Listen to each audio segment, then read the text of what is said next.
ഏതാനും മാസങ്ങൾക്കകം തെരഞ്ഞെടുപ്പ് നടക്കാൻ പോവുകയാണ് ലോക്സഭയിലേക്ക്. അപ്പോൾ ആ ലോക്സഭാ തെരഞ്ഞെടുപ്പിൽ കേന്ദ്ര BJP ഗവൺമെൻറ്റിനെ മോഡിക്ക് അനുകൂലമായ പ്രതീക്ഷ ജനങ്ങൾ സൃഷ്ടിക്കാൻ എന്തെങ്കിലുമെല്ലാം ഈ ബഡ്ജറ്റിലുണ്ടാവും എന്നാണ് സ്വാഭാവികമായും എല്ലാവരും പ്രതീക്ഷിച്ചിരുന്നത്.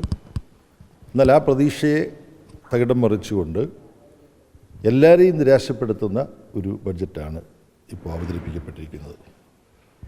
ഇതിൽ നിരാശ ഉണ്ടാകാത്ത ഒരു വിഭാഗമുണ്ട്, അംബാനിയെയും അദാനിയെയും ഒക്കെ പോലുള്ളവർ. അവരെ സംബന്ധിച്ചിടത്തോളം അവർക്ക് വേണ്ടതെല്ലാം ചെയ്തു കൊടുക്കാൻ കരാർ പണി ഏറ്റെടുത്തിട്ട് നിൽക്കുന്ന ഒരു ഗവൺമെൻറ്റാണല്ലോ നരേന്ദ്രമോദിയുടേത്. അതുകൊണ്ട് അവർക്ക് പ്രതീക്ഷയുണ്ട്, അവർക്ക് വേണ്ട കാര്യങ്ങളെല്ലാം മോഡി നിർവഹിച്ചു കൊടുക്കുമെന്ന്.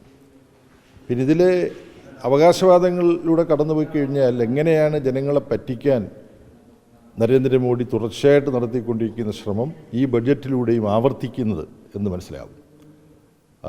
അതിനോട് ബന്ധപ്പെടുത്തി പറയേണ്ടതാണ്, സാധാരണ ബഡ്ജറ്റ് അവതരിപ്പിക്കുമ്പോൾ ആ ബഡ്ജറ്റിനെ താരതമ്യപ്പെടുത്താനും ബഡ്ജറ്റിനെ വിശകലനം ചെയ്യാനും ആധാരമാക്കാനുള്ള സ്ഥിതിവിവരക്കണക്കുകൾ സാമ്പത്തിക അവലോകന റിപ്പോർട്ടിലൂടെയാണ് ലഭിക്കുന്നത്. എക്കണോമിക് സർവേ എന്ന് പറയും. അപ്പോൾ സംസ്ഥാന ബഡ്ജറ്റുകളുടെയും എല്ലാം ഒരു സ്ഥിര സ്വഭാവമാണ്. എന്നാൽ എല്ലാവരും ഇപ്പോൾ ശ്രദ്ധിച്ചു കഴിഞ്ഞു, അങ്ങനെ ഒരു സാമ്പത്തിക അവലോകന റിപ്പോർട്ട് നരേന്ദ്രമോദി അവതരിപ്പിച്ചിട്ടില്ല. ബഡ്ജറ്റിന് മുമ്പ് നരേന്ദ്രമോദി ഗവൺമെൻറ്റിന് അവതരിപ്പിച്ചിട്ടില്ല. മറ്റൊരു കാര്യം മാധ്യമങ്ങൾ ശ്രദ്ധിച്ചിട്ടുണ്ടാവും, രാജ്യത്തെ വ്യത്യസ്ത മേഖലകളിൽ ഗവൺമെൻറ് തയ്യാറാക്കി അവതരിപ്പിക്കുന്ന സാമ്പിൾ സർവേകൾ, സ്ഥിതിവിവരക്കണക്കുകളുടെ ശേഖരം, ഇതെല്ലാം നിർത്തിവെച്ചിരിക്കുകയാണ്.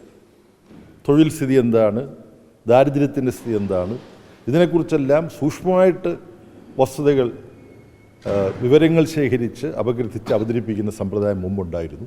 അതും ഇപ്പോൾ നിർത്തലാക്കിയിരിക്കുകയാണ്. പിന്നെ ഇപ്പോൾ എഴുതി കാണിക്കുന്ന ചിലതുണ്ട്, 1000 വിമാനങ്ങൾ വാങ്ങും. നിങ്ങൾ ശ്രദ്ധിച്ചിട്ടുണ്ടാവും, കേന്ദ്ര ഗവൺമെൻറ്റിൻ്റെ നിയന്ത്രണത്തിലുണ്ടായിരുന്ന എയർ ഇന്ത്യ സ്വകാര്യ ടാറ്റയ്ക്ക് വിറ്റു. ഇപ്പോൾ 1000 വിമാനം ആരാ വാങ്ങുന്നത്? നരേന്ദ്രമോദി ഗവൺമെൻറ്റാണോ വാങ്ങാൻ പോകുന്നത്? അല്ല, സ്വകാര്യ കമ്പനികൾ ഓർഡർ കൊടുത്തിരിക്കുന്നു. കേട്ടതനുസരിച്ചാണ് ഇൻഡിഗോ 500 വിമാനത്തിന് ഓർഡർ കൊടുത്തിട്ടുണ്ട്, ടാറ്റ 500 വിമാനത്തിന് ഓർഡർ കൊടുത്തിട്ടുണ്ട്. ഇത് ചേർത്തിട്ട് 2 സ്വകാര്യ കമ്പനികൾ വാങ്ങും എന്ന് പ്രഖ്യാപിച്ചുകൊണ്ട് അവർ നടത്തുന്ന അവരുടെ ബിസിനസ് പ്രൊമോഷന് വേണ്ടി നടത്തുന്ന പ്രചരണം അത് നരേന്ദ്രമോദി ഏറ്റെടുത്തിരിക്കുകയാണ്. 1000 വിമാനം വാങ്ങാൻ പോകും.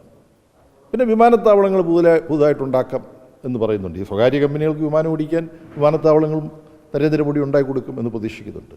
മറ്റൊന്ന് രൂക്ഷമായ തൊഴിലില്ലായ്മയുടെ പ്രശ്നമാണ്.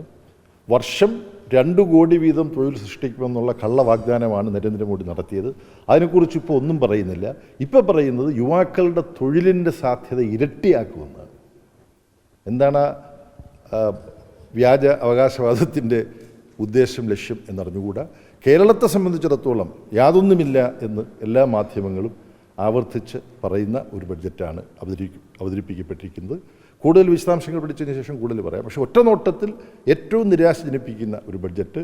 തെരഞ്ഞെടുപ്പ് ഏതാനും മാസങ്ങൾക്ക് മുമ്പിൽ നിൽക്കുമ്പോൾ ഈ ഒരു ബഡ്ജറ്റുമായി എന്താണ് ജനങ്ങളിൽ നിന്ന് അവർ പ്രതീക്ഷിക്കുന്നത്? പിന്നെ നമ്മുടെ ചെസ്സിൻ്റെ മേഖലയിലൊക്കെ നല്ല വളർച്ച ഇപ്പോൾ ഉണ്ടായിട്ടുണ്ട്. അപ്പോൾ അതിൻ്റെ ഒരു കണക്ക് ഞാൻ ശ്രദ്ധിച്ചു. 2010 ഇന്ത്യയിൽ 20ഓ 22ഓ ഗ്രാൻഡ് മാസ്റ്റർ മാത്രമേ ഉണ്ടായിരുന്നുള്ളൂ. ഇപ്പോൾ അത് 80ആയി. ഇങ്ങനെ ചെസ്സിൻ്റെ രംഗത്ത് ചെറുപ്പക്കാരായ കുട്ടികളെ, കൗമാരക്കാരായ കുട്ടികളെ പ്രോത്സാഹിപ്പിക്കാൻ നരേന്ദ്രമോദി ഗവൺമെൻറ് എന്തെങ്കിലും പദ്ധതി ചെയ്തിരുന്നു? ഒന്നുമില്ല. ഇവരുടെ അച്ഛനും അമ്മയും ബന്ധുക്കളുമൊക്കെ പ്രോത്സാഹിപ്പിച്ച് ഇവർ ചെസ്സിൽ മുന്നോട്ട് വന്നു.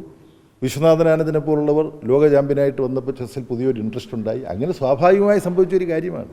ഇത്തരം കാര്യങ്ങളാണ് ദൗർഭാഗ്യവശാൽ നിർമ്മലാ സീതാരാമൻ ഈ ഗവൺമെൻറ്റിൻ്റെ നേട്ടങ്ങൾ എന്ന മട്ടിൽ അവതരിപ്പിച്ചിട്ടുള്ളത്. അപ്പോൾ ഇന്ത്യക്ക് മെഡലുകൾ നേടിത്തന്ന വനിതാ ഗുസ്തിതാരങ്ങൾ, ആ വനിതാ ഗുസ്തിതാരങ്ങളെ ലൈംഗികമായി ചൂഷണം ചെയ്തു, പീഡിപ്പിച്ചു എന്നവർ ആവർത്തിച്ച് പരാതിപ്പെടുകയും ഡൽഹിയിൽ സമരം നടത്തുകയും ചെയ്തു. ആരാ ഇതെല്ലാം ചെയ്തത്? നരേന്ദ്രമോദിക്കും നിർമ്മലാ സീതാരാമനും വേണ്ടി കൈവക്കാൻ അവിടെ ഇരിക്കുന്ന BJPയുടെ പാർലമെൻറ്റ് അംഗമാണ് ഈ പീഡനം നടത്തിയത്. ഇന്ന് നമ്മുടെ രാജ്യത്ത് നിലവിലുള്ള പീഡന വിരുദ്ധ നിയമമനുസരിച്ച് ഒരു സ്ത്രീ, ഒരു വനിത പരാതിപ്പെട്ട് കഴിഞ്ഞാൽ ആ കുറ്റം ചെയ്തില്ല എന്ന് തെളിയിക്കേണ്ടത് കുറ്റാരോപിതൻ്റെ ഉത്തരവാദിത്വമാണ്. അതൊന്നും നരേന്ദ്രമോദി ഭരണത്തിന് കീഴില്ല. അപ്പോൾ സ്ത്രീ ശാക്തീകരണം എന്നല്ല ഉള്ളത്, ശുദ്ധ തട്ടിപ്പാണെന്നും ഈ സന്ദർഭത്തിൽ നമുക്ക് ഓർക്കാൻ കഴിയും. കേന്ദ്ര ബജറ്റിന്റെ നിരാശ അടുത്ത ദിവസം സംസ്ഥാന ബജറ്റുണ്ട്.